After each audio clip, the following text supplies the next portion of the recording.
مسیح خمار کی نیکسٹ آنے والے ایپیسوڈ میں آپ لوگوں کو انٹرسٹنگ اور کمال کے جو سین دیکھنے کو ملیں گے کہ حریم اپنے گھر میں موجود ہوتی ہے، اس کے پاس اس کی ساس آتی ہے اور آ کر کہتی ہے کہ تم کیا سمجھ رہی ہو کہ جیسا تم سوچی ایسا کیسا ہونا شروع ہو جائے گا، ایسا کبھی بھی نہیں ہوگا۔ ایک بات کان کھول کر سن لو، کسی بھی صورت میں تمہیں اس گھر کے اوپر قبضہ نہیں کرنے دوں گی۔ تم یہ سمجھ رہے ہو کہ تم چاہے وہ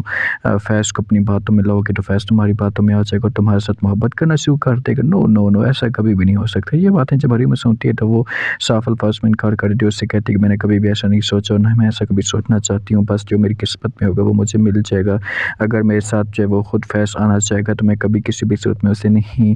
روکوں گی۔ اور ہاں، محبت ایسے حاصل نہیں کی جاتی، محبت ہو جاتی ہے۔ یہ چیزیں اپنے ذہن کے اندر ڈال دیں تو جہاں پر انکار کر دیتے ہیں فوراً ساسا سے کہتی کہ ایک بات میری کان کھول کر سن لو، میں تمہیں اب بس نہیں سکون کے ساتھ رہنے دوں گی اس گھر میں تمہیں ہمیشہ کے لیے طلاق دلوا کر ہوں گی۔ حریم کہتی کوئی بات بھی نہیں، اگر مجھے فیض خوشی کے ساتھ طلاق دے دے گا، نکال دے گا تو اس بات کا مجھے دکھ نہیں ہوگا۔ تو یہ باتیں جب سنتی فیض کی ماں تو بڑا غصہ آ جاتا ہے اسے، اور اس کے ساتھ مزید بحث نہیں کرتی اور اسے یہاں سے نکال دیتی ہے۔ دوسری طرف آپ لوگوں کو انٹرسٹنگ اور کمال کا جو وہ سین دیکھنے کو ملے گا کہ آخرکار جب بہت زیادہ پریشان ہوتی حریم تو اس کے پاس جو وہ ناصر بلیک میل کرتا ہے، پھر حریم ملاقات کرنے کے لیے چل جاتی ہے۔ تو حریم ناصر کو کہتی ہے کہ آخرکار تم چاہتے کیا ہو، جو مراد تمہاری تھی وہ میں نے پوری کر دی۔ ناصر کہتا ہے کہ مراد کیا پوری کی ہے، ابھی تو سٹارٹ ہوئی ہے کہانی اور ابھی سے تم ڈر رہی ہو، ایسے کون کرتا ہے یار، مجھے بتاؤ تو صحیح، ابھی پارٹی شروع ہوئی ہے، ابھی دیکھو آگے ہوتا ہے کیا۔ حریم کہتی کیا مطلب تمہارا، کیا کہنا چاہتے ہو، کھل کر بات کرو۔ تو یہاں پر جو ناصر کہتا ہے کہ میں کوئی بات نہیں کہنا چاہتا اور نہ کوئی بحث کرنا چاہتا ہوں، بس آپ کو اتنا کہنا چاہتا ہوں کہ آپ جو کچھ بھی میرے ساتھ کر رہی ہیں یہ غلط کر رہی ہیں، جیسا میں چاہتا ہوں آپ مجھے ویسا کرتے جائیں، پھر آپ کو سکون کے ساتھ رہنے دوں گا۔ مجھے پیسہ چاہیے اور پیسے کے علاوہ کچھ بھی نہیں چاہیے۔ حریم یہ باتیں سنتی ہے اور ناصر کو سمجھانے کی کوشش کرتی ہے اور کہتی ہے کہ ایسا نہیں ہو سکتا جیسے تم کہہ رہے ہو،